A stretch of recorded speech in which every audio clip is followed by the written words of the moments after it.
Oh, y'all. So we're on episode 21 of Vinland Saga, and last episode, the last several episodes have just been really good. Hey, it's Romania Black, and I've got lots of comments from the last several episodes. It's been an amazing journey with Vinland Saga this second season, and we've still got a month of episodes to go, and I'm really excited about it because I'm not ready for this season to be over. So there's that. But man, so Thorfinn's on his way to go talk to Canute? Why not?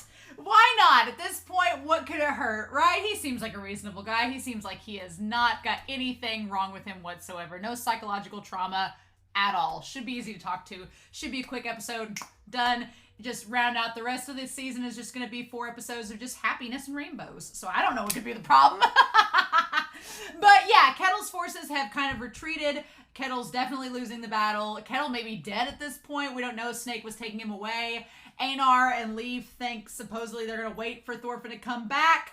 And we don't know what Thorgil and Olmar are going to do. We don't really know where Spherical is, if he's dead. Arnheid is unfortunately dead, but oh my god. So last episode had a lot going on with it. And I'm going to put this toy up so my dog doesn't try to like distract me during the episode. But last episode had a lot going for it, and there was a lot of symbolism, especially paralleling Canute and Thorfinn's experiences with religion compared season 1 to season 2. We were talking in the Discord, and Minot had pointed out, the first person to point it out, that season 1, we couldn't decide if it was episode 18 or episode 20. If it was episode 20 of season 1, it would be very wonderfully paralleled with episode 20 of season 2. But in either episode 18 or 20 of season 1, Canute had the same conversation about God looking down. And we all remember Canute's face of being like his very grumpy badger, angry face at God for looking down upon them. Thorfinn's is a lot more reflective. Thorfinn's is a lot more like zen. Canute's was very clearly, I'm upset about this. But Thorfinn's is a little harder to read, which makes it interesting. But Whoosh and Sweebian noted that in that same episode where Canute was having the revelations about God abandoning them, Thorfinn was there too at the same church, but Thorfinn was in his own head thinking about nothing but Askeladd and revenge. He wasn't even thinking about all the things that Canute's been thinking about since back then, years ago. So I find that fascinating that Thorfinn is getting around to where Canute was back in season 1, but Thorfinn's experiences have also helped shape this. It's almost like I liken Thorfinn coming to this revelation about religion, comparing it to Canute's, whereas it's kind of like if I had watched Death Note back when I was in high school, I probably would have had a very different idea about light and Death Note in that series than if I'd watched it now that I'm in like my 30s. So I kind of feel like it's probably to Thorfinn's benefit that he's had a little bit more experience before coming to those realizations, whereas Canute came to those realizations without the experience that he has now. So there's a little bit of a difference there, but I find that really interesting. And yeah, there is a shot at the end when Thorfinn's crying, like leaning over Einar and Arnheid's bodies, the tear on Thorfinn's face connects with the scar from Snake and it makes a V. So a V for Vinland Saga. The sympathy and compassion coinciding with the violence, like you do with Vinland Saga. But I have a lot of other comments. Evil Communist Pickle Rick, forever commenting on Vinland videos, was noting that in season 1's OP, the second OP of season 1, Thorfinn is represented by a wolf. So when Arnheid sees the wolf and the stag in the forest, I was saying that it could be a representation of predator and prey having to coexist in this world together. Whereas Evil Communist Pickle Rick is noting that it is actually Thorfinn and Einar being represented. So who knows? And then Pater, I hadn't thought about this at all, but Pickle Rick notes that Pater and Ulf, or Wolf, however you want to do it, both of them share very similar traits and qualities, and they kind of function in a similar role, whereas Pater is trying to assist Einar and Thorfinn the best he can, and Ulf is trying to assist Canute the best he can. So I thought that was interesting. They kind of look similar, have similar situations and roles in the story. Will they both die? Will they both live? I'm rooting for Pater. I don't want him to die in this, but I don't know. Rod commented that Jarls, the ones that Fox noted in his flashback that he'd killed a Jarl. Jarls are lower nobility. So essentially Fox killed a noble, which explains why he's on the run. Right? Interestingly enough. And then I really liked this line from Killer Queen 2000 when we were talking about Ketil, because the debate about Ketil rages on. And I liked this idea. The line that Killer Queen said was, Ketil has got to realize that people don't care about him. And that's kind of such a thing. It's like, yeah, Arnheid Arnheid, if she wasn't a slave and forced to be with him, she wouldn't be with him. If Thorfinn and Einar weren't forced to work for him, they wouldn't be with him. And that's kind of the thing, too, is that Harold wouldn't have protected him if he hadn't given him the money. So it's one of those really scenarios where, you know, the only reason that Kettle has all these people surrounding him is because he's either paying them or he's bought them out. They're not just there because they want to be with him. Ironically, the only person that kind of wants to be with him is the mistress, and he ignores her. So it's such an irony that the people that he wants around him probably wouldn't be associated with him if he didn't either make them or pay them. And the one person that kind of is around him out of seeming love is the mistress, and he ignores her completely. So it's such an irony, right? But I thought that was a really, really good conversation there. And then, of course, where is Spherical in all of this? And then Alexander Q finally talked about how it's interesting that when we first started Gardar in that arc, he seemed disconnected from the story. And when we start that arc, it's kind of like, well, where's this Gardar character coming from? Why is this coming in the middle of the season out of nowhere? What's the point? And then by the end of it, you realize, oh no, there is a point. And it's tied to everything. So I thought that was interesting, that everything all is connected, right? And it's almost like the Gardar arc kind of connects everything together for season 2 leading into this final act. And then, yeah, Canute kind of serves as a middle ground between Kettle and Thorfinn. The question is Canute going to be more like Kettle by the end of this season? Or is he going to be more like Thorfinn? I'm rooting for more like Thorfinn, but I'm not going to hold my breath. I'm a little worried that Canute is going to, Canute's going to hear Thorfinn out and then be like, no. Like that's my fear. The worst case scenario is that Canute hears Thorfinn out and he's like, no, I don't want to do anything that you're saying. I'm still going to go through with this. But then the best case scenario is maybe Canute's like, oh, okay, well, yeah, we'll just leave on out. I don't think it's going to be either of those scenarios, but I don't know what's going to happen. But it is interesting because Alexander Q, as she pointed out, you know, Canute kind of like masks a lot of his actions behind the guise of, well, I don't want to do this, but I have to. And that's kind of a Kettle response, being like, Kettle was like, well, I don't want to have slaves, but how else am I going to have a business? You know, it's kind of the same thing. So I think maybe we give Canute a little bit more slack because 1, we've known him longer. 2, we've seen more layers of him, and 3, he's hotter. I think that's the reason we give Kettle maybe a little bit more ground, or Canute more ground than Kettle. But again, I definitely think that Canute has shown there's more to his character that is redeemable than Kettle. But will not ignore the fact that a lot of his actions are very similar. So the question is, what is Thorfinn going to do? So I don't know. I don't know how this is going to end. I don't know how in the world Thorfinn is just going to waltz up in there and everything's going to be fine. I don't know. But I've stayed off of spoilers today so I could go into this and be surprised. And not be spoiled. So we shall see. And hopefully my dog will go lay down and be a good boy. He's all riled up now. But we'll see, right? We shall see. So in any case, I'm really excited, y'all. I hope you all are too, but we're not going to waste any more time. We're going to start Vinland Saga episode 21 and see what happens, y'all. And we're going to do that here in 3, 2, 1, and let's do this.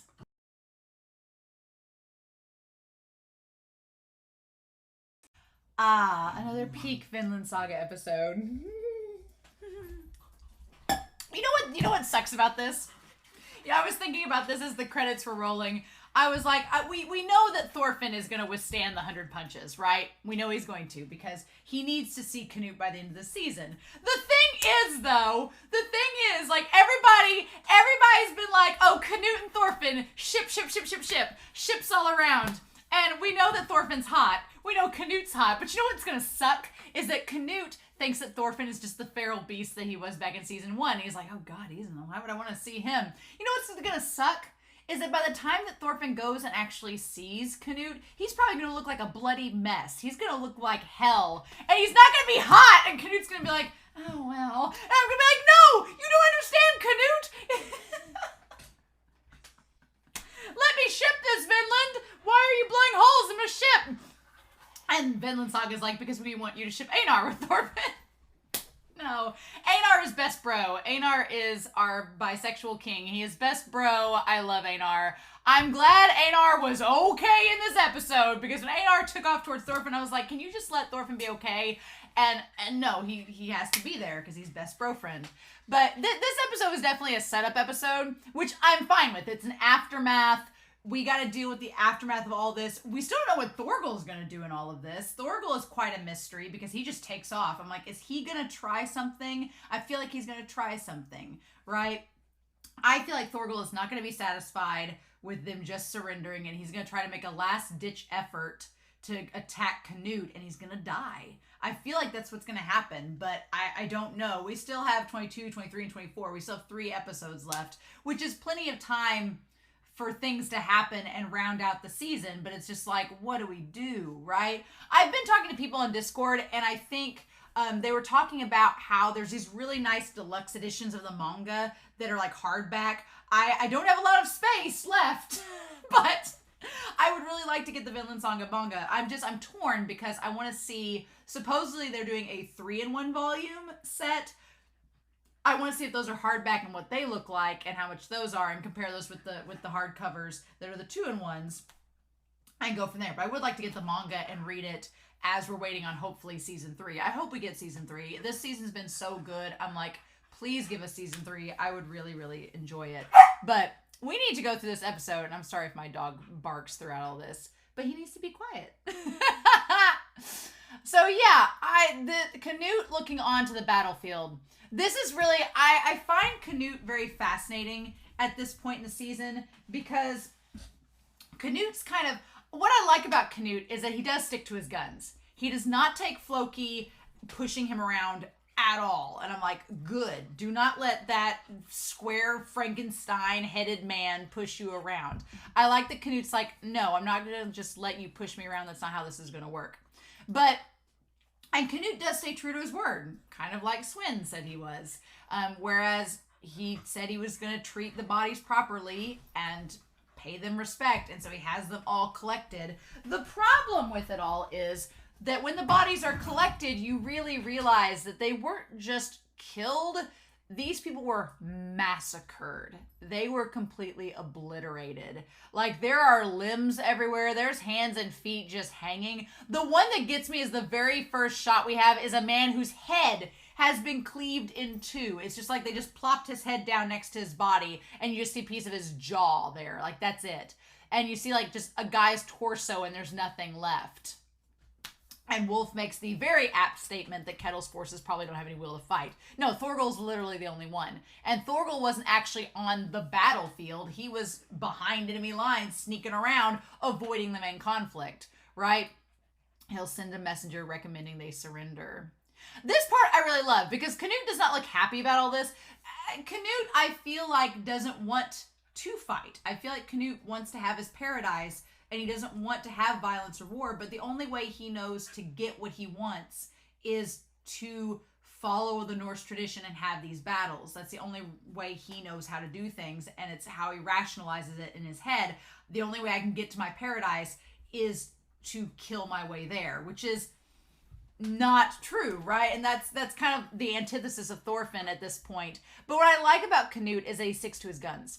Because Floki comes in and he's like, oh, and Floki tries to just say it in the most polite way possible. Like, he wrote a white paper about it and he submitted it into the office. He's like, would you mind if we requisitioned some homes on the farm? Like, he makes it sound like the most polite thing ever. Do you care if we just requisition some homes? It's like, no, he's gonna go set them on fire and, like, sexually assault all these women and, like, take all these prisoners and loot the place. Like, he just tries to phrase it as politely as possible. And Canute's like, do you think I'm an idiot? No.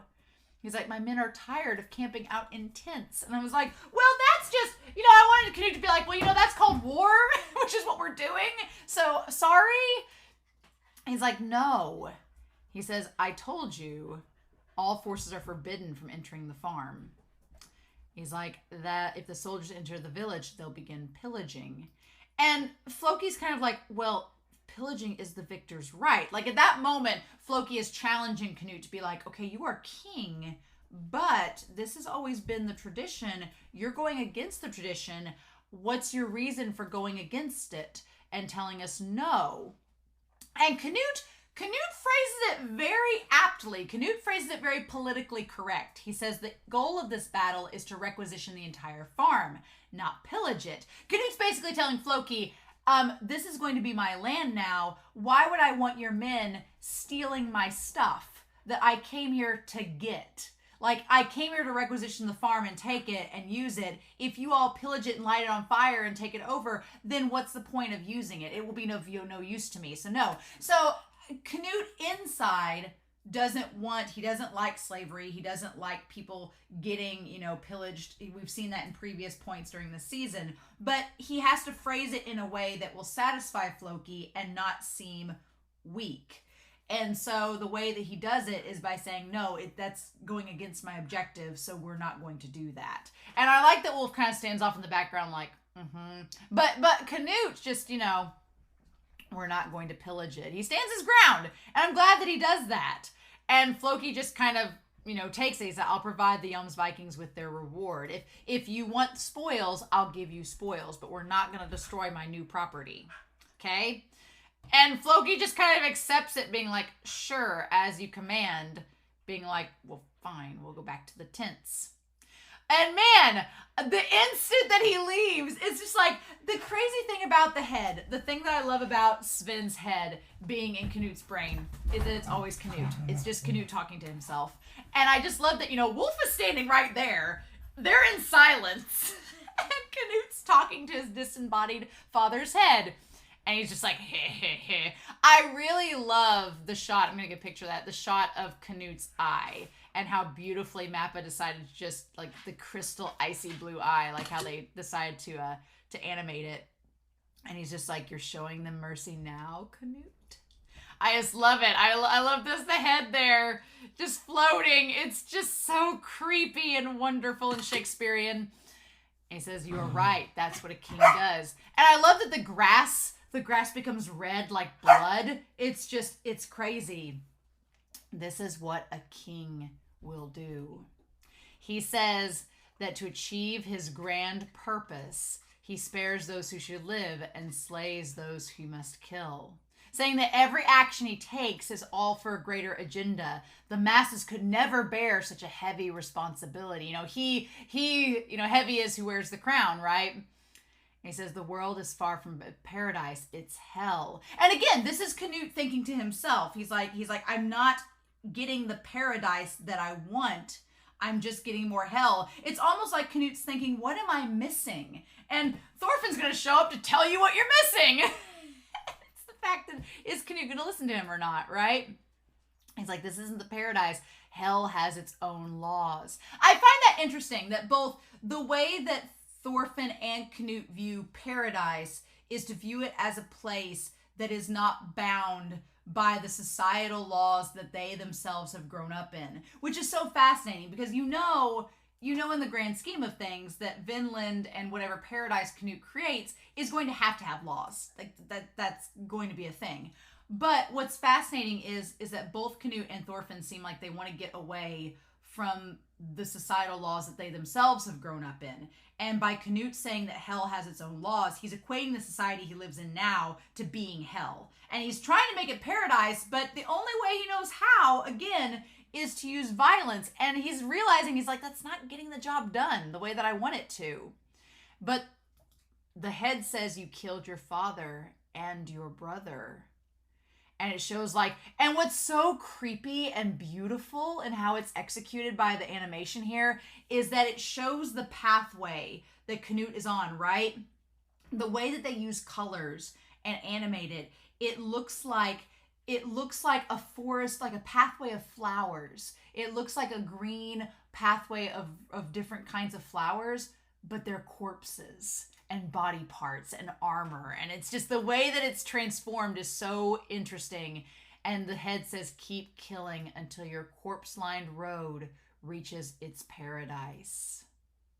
And that is interesting to me because for Canute to say that I have to walk along this path of corpses and use the bodies as a means to get from point A to point B is such an interesting contrast to Thorfinn, who is being weighed down by the bodies that he has killed.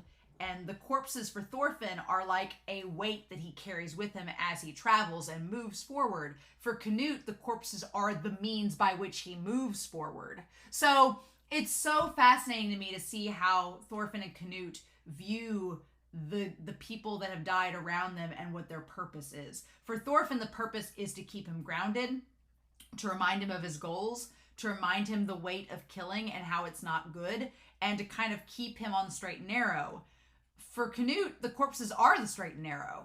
They are the path. That's the only way he sees. The only way he seems like he can navigate forward is by killing. And so I want Thorfinn to talk to him. I want this to be a thing. But what is that going to do, right? What is going to happen with that? It's such a... and then the disembodied head floating in the distance, like as a guide, is the creepiest thing in the world. I'm just like, I live for it. I live for it. It's such a great narrative device. It's great. So then we cut to Einar. I love that we cut from Canute to Einar, our two potential love interests for Thorfinn. We cut between. I love it. And Einar just thinking back to Arnheid dying. And like him losing that individual. It's so sad. Like, I feel for him. I really feel for Einar in this. Because he's lost the person that he loved. And now the only person he has left on the entire farm, essentially, is Thorfinn. I mean, if you think about it, he really doesn't have anybody else but Thorfinn, his best bro. And now his best bro's gone off to go see the king. And Einar thinks, this is a terrible idea. You're going to die. And Einar, despite hearing about Thorfinn's past and him being a warrior, I still think Einar has a little bit of doubt that Einar's just like, I know you said you did these things, but did you really? Like, I feel like Einar still, because of how Thorfinn is now, I feel like Einar doesn't quite believe him completely. So it's going to be interesting seeing next episode with Thorfinn sustaining all the blows, if he proves to Einar like, yeah, no, dude, I can handle this. Don't worry. And then we go to the OP. We pretty much got everything in the OP at this point. There is a handshake at the very end. And so I'm like, is Thorfinn and Canute going to reach some kind of agreement? Is Olmar going to reach an agreement with them? Because here's the thing. Olmar is going to show up around the time I'm sure that Thorfinn's talking to them. And how is that going to go? Is there going to be an overlap in the conversation? What's going to happen? Is Olmar going to be like, I didn't send him, and it's going to cause a tizzy? We don't know. We don't know. But we see Olmar getting brought back to the farm with the sword. I love this episode. It's called Courage because, this was very much Thorfinn and Olmar's episode. And I love that Olmar has reached the same place that Thorfinn has reached. I said that I would really like for Olmar to become part of the Church of Thorfinn. I think he definitely could. Olmar is realizing his character has been so interesting to watch go from the very beginning of the season where he was like taunting, like showing off to the girl in the cabin and was just like, I'm gonna go off to war and I'm gonna kill all these people and be brave and heroic and it's gonna be just like glamorous and you guys are gonna think I'm a hero. And then he got just a tiny taste of it and instantly realized that that wasn't what he thought it was gonna be. And he was like, oh shit, I can't handle this weight. This is too much. And so he immediately decides, nope, this is wrong. I don't like this. And it takes a lot of courage, like he said, to be able to take what is given to you and move forward and ignore it. It takes more courage to stand up and know when to talk and when not to talk and be able to make the smart decisions than it does to violently outburst whenever you're just instantly thrown into a tizzy. He's like, it takes more courage to know when to talk and when to do things than to just have an outburst every time somebody wrongs you. And I love Olmar for that. I love that he came full circle. But man, I don't blame him for reacting the way that he does because this place is just a bloodbath. Like, there are men with there's blood everywhere. There's a guy standing over a tub of blood that's just like, he's just bleeding into. The women can't fix the wounds fast enough. So there's just men dead all over the place. They're trying to like stop the bleeding. It's not working. Like, it's just hell. And they're like trying to amputate and like close up these wounds. And the thing of it is, these are all farmers. These are all farmhands. So the guys that have lost their arms and legs, they don't got a tractor. They don't have a tractor. They don't have, half of them don't probably have horses. They can't hold they can't hold a hoe anymore. Their entire way of life is gone. And so what are they going to do? Because it's not like modern times. If you lose a leg or an arm, yeah, that's horrible, but you got ways to get your food. You got ways to make a living. These guys don't now. Like their entire family could possibly be destitute because they have no way to make a living anymore. And that's horrifying, right? So it's just, Olmar is realizing just the damage this entire battle has caused. And there's men screaming for them to be killed. And the one guy, the man that lost his arms, it was taking all I had. Like, I am sorry. I do appreciate really dark humor, and I have a very dark sense of humor. And so when the guy, lifted up his arms, there was a part of me that wanted to make a joke in the reaction of being like, take my hand. But this is not the time or place, right? It's a really grim scenario, and it's horrifying. It's just like, Scary Movie 2, take my strong hand. Just like there's nothing there. I kept having Tropic Thunder flashbacks where he's like, I'm going to teach you how to juggle. He doesn't have any arms anymore. I wanted to make a joke, but I realized that was not the time nor the place. But yeah, the girl that's just saying, my father lost his hands are gone. And Olmar's just like, shit, what are we going to do? And he says, look after my daughter and my family. And putting that responsibility on Olmar, Olmar's in charge of the farm now. Kettle made him the successor, and I forgot about that until Spherical brought it up, and I was like, oh yeah, Olmar is in charge of the farm. He gets to make the decision. I like that was something that was planted very early on in the season, and Olmar kind of was just like, I don't want to be in charge of the farm. And then it comes full circle with him making the decision that could possibly save all of their lives, right? And what I love is that he backs up into the man that he killed. You can't even cut a pig. And we see the sword going through and him without the eye. Yeah. And Olmar, his face is just horrified. It's so crazy. And he turns around and there's nobody there. Again, you have Olmar and the dead body. You have Canute and the disembodied head. And then you have Thorfinn, who's like, oh, damn, I just got Askeladd. I got off easy. He's just like, I got Askeladd falling around making sarcastic, snide remarks. You guys got some scary shit there, right? Just the idea of the dead following and impacting you and that weight of that sin. And Olmar's just like, no, cannot take this. No.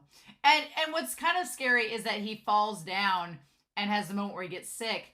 And the girl, what's kind of interesting is that she leans down. She's like, oh, are you injured too? And he's like, he's just, sick. And she kind of gives him a look like, oh, you're fine. Oh, okay. She kind of has just kind of almost a, really, you're sick. He's like, let's just, maybe your stomach hurts. Let's just lie down. And he just sobbing he just can't take it. And I know a lot of people are going to give Olmar a lot of flack because he cries, and, there's that whole toxic masculinity of, oh, men can't cry. And I'm like, yes, they can. They very well can. This is a situation where, yeah, I'd be pissing my pants if I was in this situation, right? Because this is not a good scenario. No matter what happens, their entire way of life is completely destroyed. No matter what happens from here on in. If they fight, they're probably going to die.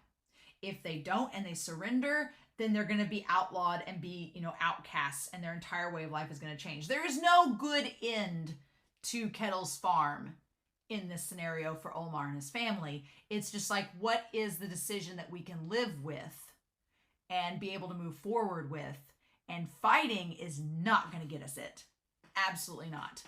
But I feel for Olmar. I do, because he made a mistake. And the difference between him and Kettle, for me, is that Olmar realizes he's made a mistake. And he's taking this opportunity to change and to grow. And as Spherical says, become a man. And move forward and do the right thing. And Kettle didn't do that.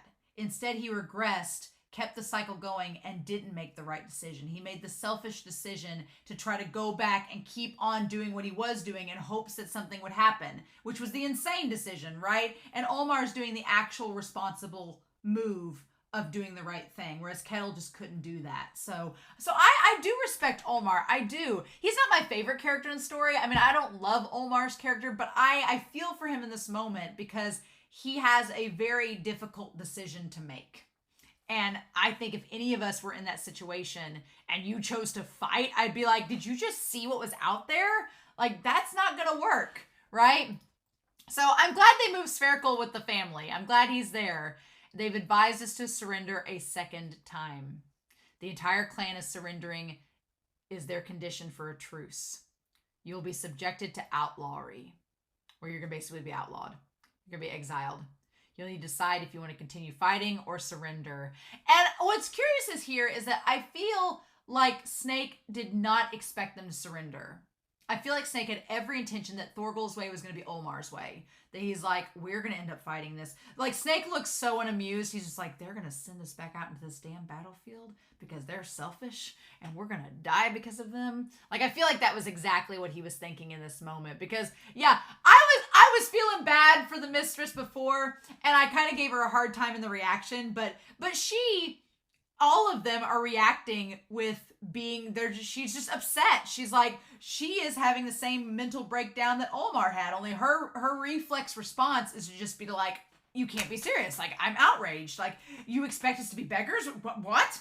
But she very much is going through the same mental trauma that they all are. She says, I refuse to be banished from the country. What do they expect us to do? Leave this land and become beggars? Snake, and again, her knee-jerk response is to blame someone else. Her knee-jerk response, because she has no control over the situation, is to blame Snake. And we talk about how, what do you do in this situation? And I feel like Olmar gets mad at Thorgal and calls him out for something. And Snake kind of puts this into practice. She calls Snake out and says, this happened because you're a spineless coward. Like, and that's, whether she believes that or not, she's having a knee-jerk reaction and is freaking out in the moment. And her knee-jerk reaction is to blame someone else and to yell at someone else and make it seem like it's their fault. Because Snake had nothing to do with this, right? He saved Kettle's life. He's the reason he's in front of y'all. So it's really not Snake's fault, but you understand as the audience that, yeah, she's just having a knee-jerk reaction, right? And Snake could have, slapped her and been like, shut up, or something like that. But instead, he just closes his eyes and he takes it. And she throws the bucket of water at him. She does an act of violence. And what does he do? He accepts it. Because Fox says, boss. And Fox has a response that says, you hag. And Snake says, don't. Which is why I feel like it's going to be very interesting if Snake shows up and hears Thorfinn making the plea to Canute. Because I feel like Thorfinn and Snake are on kind of a similar wavelength at this point, right? Snake just hasn't fully gotten out of the cycle yet the way that Thorfinn is trying to do, right? But again, Snake puts into practice exactly what Olmar is talking about later on in this episode, where she enacts violence upon Snake. He could have reacted. He could have slapped her. He could have done something like this, like Fox kind of starts to get a knee-jerk reaction towards. But instead, he just takes it. And he goes, it's not worth it. It's not like, let her have her anger. Let her have her moment. And then it's over. Which is so fascinating to me. Because it aligns with what Thorfinn is trying to argue in this, right? And then Thorgal says, if I say to keep fighting, will you do it? And Snake's like, I'll fight along with you. Because he believes, he's like, I'm a freeloader. This is what I signed up for. I'm going to accept my punishment. And of course, Thorgal's like, we're going to fight to the death. Wah-ha-ha. And I'm like, oh my God. He's like, don't worry, Mom. I'll handle this. And he's like, 20 men's enough to take the king's head. I'm like, are you delusional, Thorgal? I think you're delusional. Because there's no way in hell. No. He's like, defeating a larger force with only a handful of men is a glorious way for a man to go out. Like Thorgal is the embodiment of the Norse way, right? He's the embodiment of it. And Spherical's like, chill the F down, Thorgal. It's like, just calm down. I just love that Spherical has this little thing of meat right beside him the whole episode. I was just waiting for him to be like snipping some like salami during all of this. I don't know why. It's a funny thing to have it there. But he says it's not your decision to make. It's not Kettle's decision to make. He's like, it's the one who is chosen as the successor to the farm, which is Olmar. And I love it. I love that Olmar's like, we're going to surrender. And Thorgal is like, excuse me? And the mistress is like, what? How could you say that? And doesn't that embarrass you as a Norseman? And Snake's like, oh, you're actually making the smart decision. And he says, yeah, it is embarrassing, but I'm scared. And I love that the first thing that Olmar says is that I'm scared. I don't want to see people dying. Like, he's like, I don't like seeing dead things. I don't like seeing dead people. I don't want to see people dying. I'm scared that I might die. Like everything Olmar says here, like I know everybody likes to talk a big game and they're like, oh, I'd be so tough and rough in battle. And I'm like, I'd be like Olmar. I'd be like, I don't want to die. I don't want this to happen. I don't want to see people around me die. Hell no. He's like, no. He's like, I don't want that to happen. He's like, and if he's like, they can banish me or do whatever else they want, but if it stops this, then we need to do it because otherwise we're all going to die. And the thing that gets me is that Thorgal doesn't rough Olmar around. Thorgal's smart. And he tries to, I'm not sure if gaslight is the right term for it, but he tries to convince Olmar, like, with his brotherly ways to go. He's like, well, you wanted to fight so badly. And Olmar's like, he's like, you're the one that started this war. And Olmar's like, yeah, I know it's my fault. Like there's a lot of gaslighting that Thorgal kind of does in this because, yeah, he starts out by saying, well, this war's your fault. You're not taking responsibility for it. And Olmar's like, I know it's my fault, and this is how I'm taking responsibility. They mocked me for screwing up. He's like, I got mad, and I tried to show off.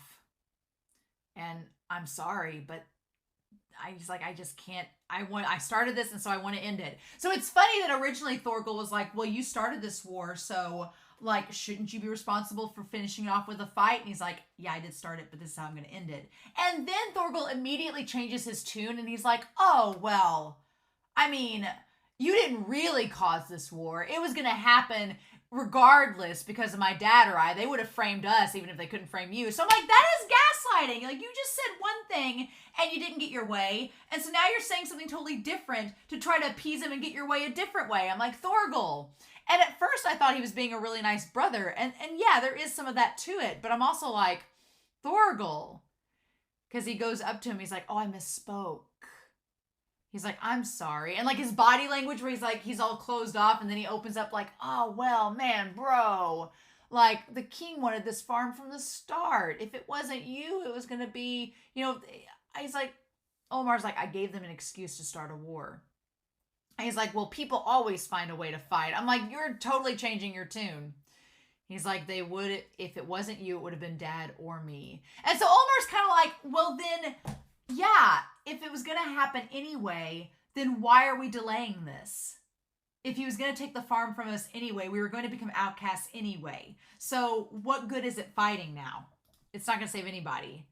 He's like, you defended your honor back then, right? You did good fighting that guy. Like, because, yeah, at first Thorgal is like, well, you started this war. You killed that guy. It's all your fault. And then he's like, but actually, you did good. Like it had to be that way, right? So it's only natural we keep fighting. Your honor is more important than your life. And that line there, your honor is more important than your life. Show us the courage of a Norse warrior one more time. And I love Olmar's just like his shoulders tensing up. And he's like, no. He's like, I'm done. He's like, that's not courage. That's not courage. I love him telling him off. He says, I screwed up in front of the king. I did something that I shouldn't have. I'm incompetent and I deserved to be mocked. But, and then he tells Thorgal, he's like, and the way the voice actor says, but, like, the voice actor for Olmar was fantastic this episode. I was like, yes, please. That voice acting was so good.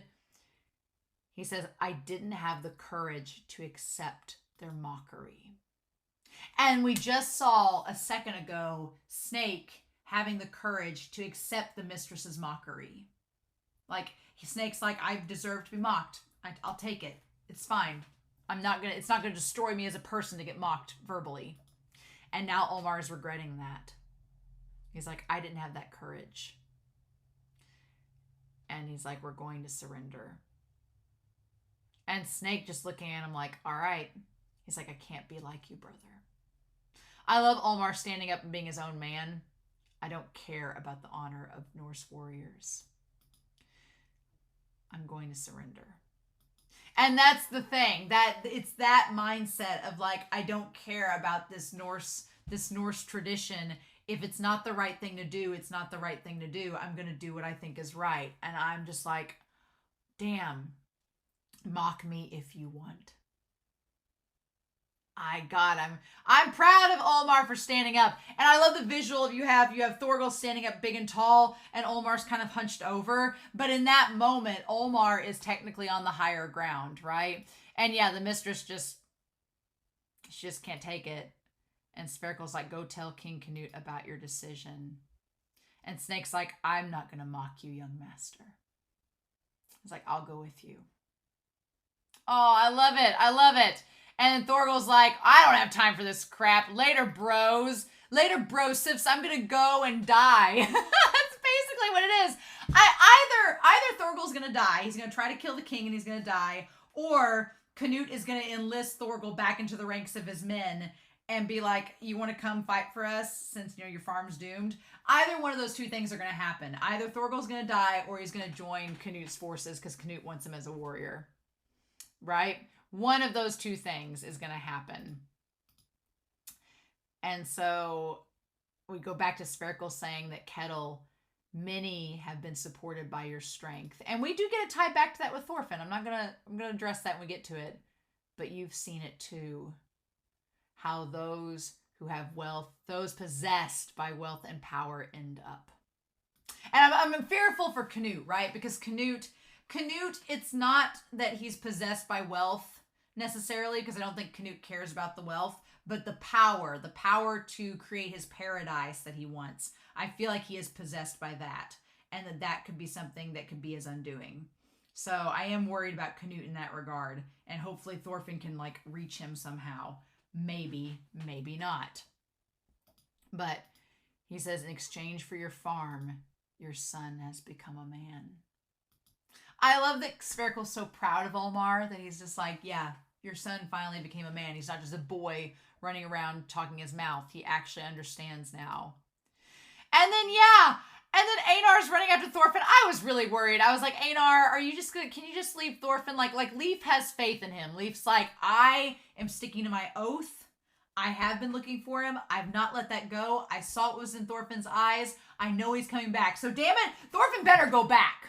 If Leif is left on that dock after sitting there and having faith in him, if Thorfinn doesn't come back, I'm going to be like, are you freaking kidding me?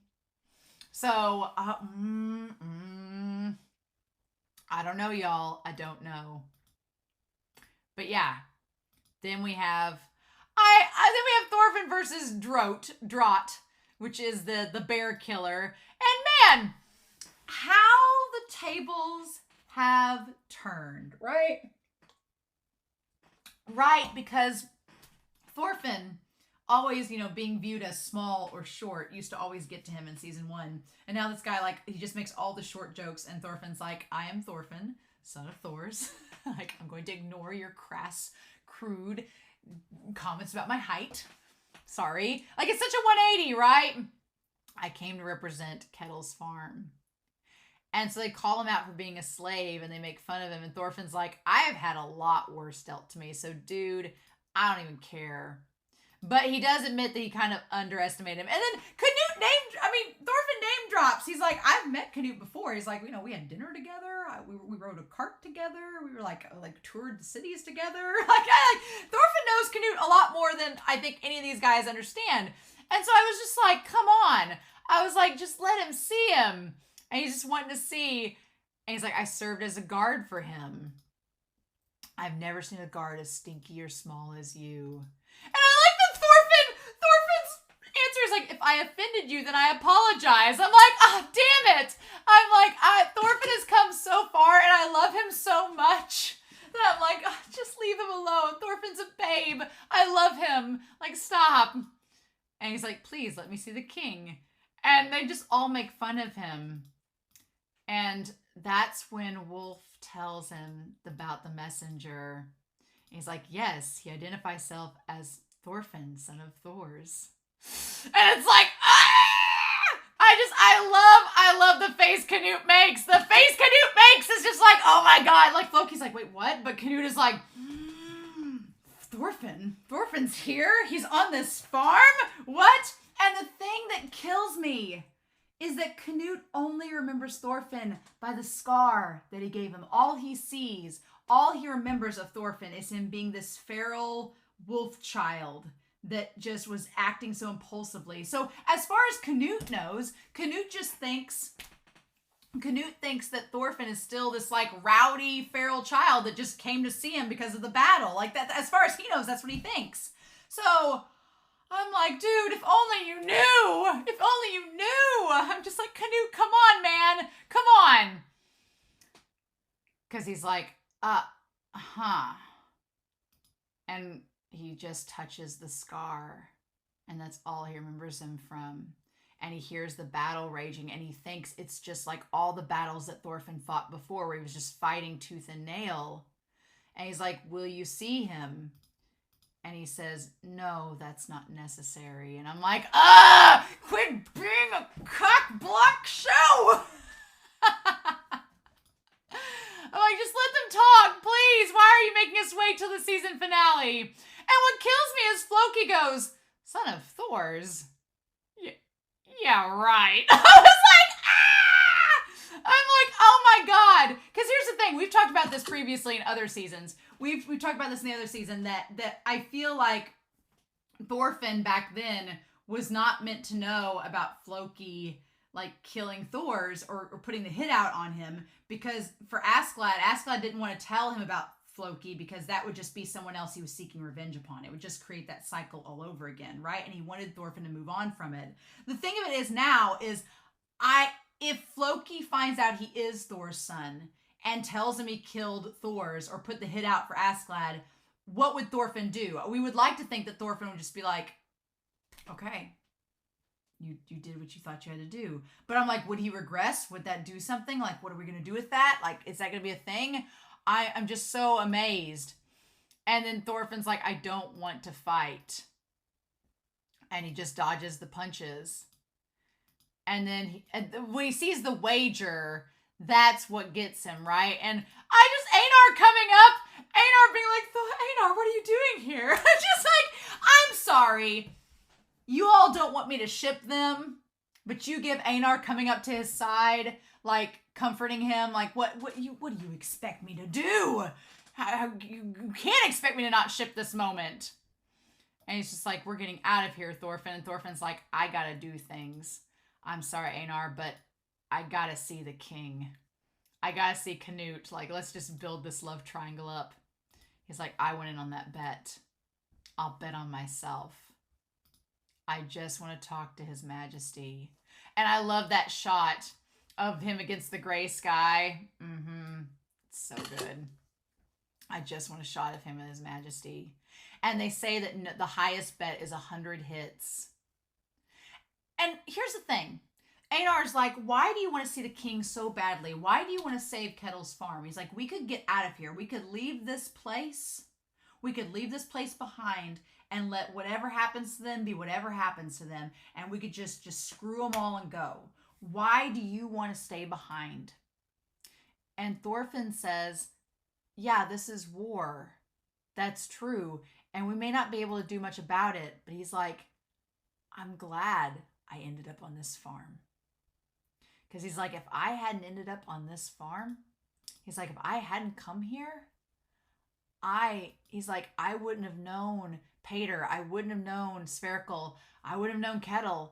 And I wouldn't have known you. Like, we see an image of him, like, showing up and just Thorfinn, like, being around Pater at the very beginning, getting the axe, being shown the forest, getting the bomb on him and everything.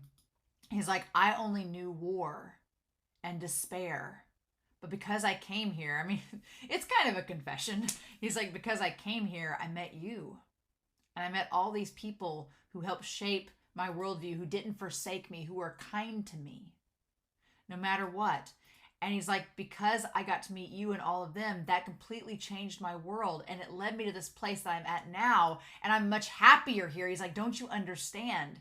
He's like, I can't just, he brushes the hand aside. He's like, I can't just leave without returning that kindness. Like, yeah, true. We can say everything we want about Kettle and we're not wrong, right? But Thorfinn's not wrong either in that he was treated with kindness here by a lot of people.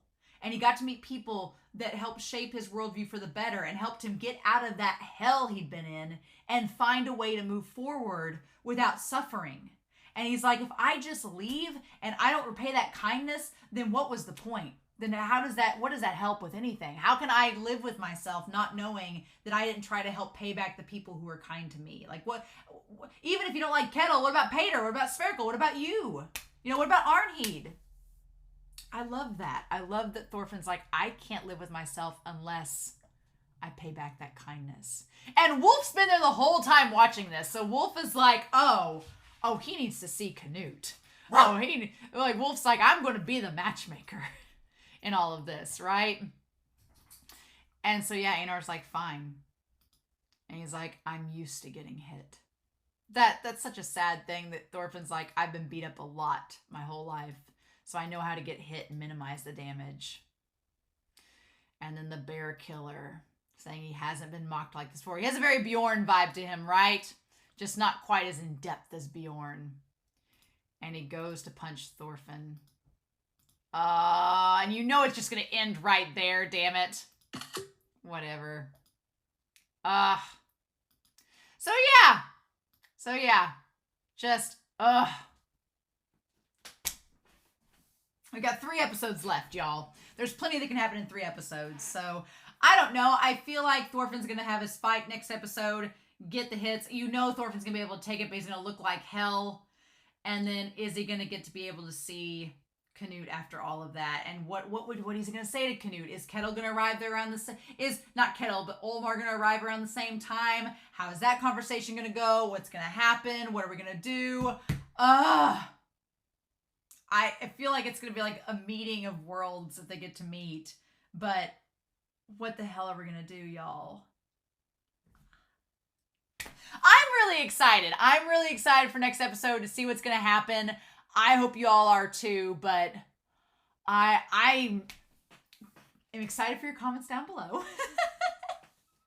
I hope y'all enjoyed this reaction and discussion, but I'm excited to see what's going to happen next, and I hope you all are as well. So in the meantime, I hope you all have a wonderful week.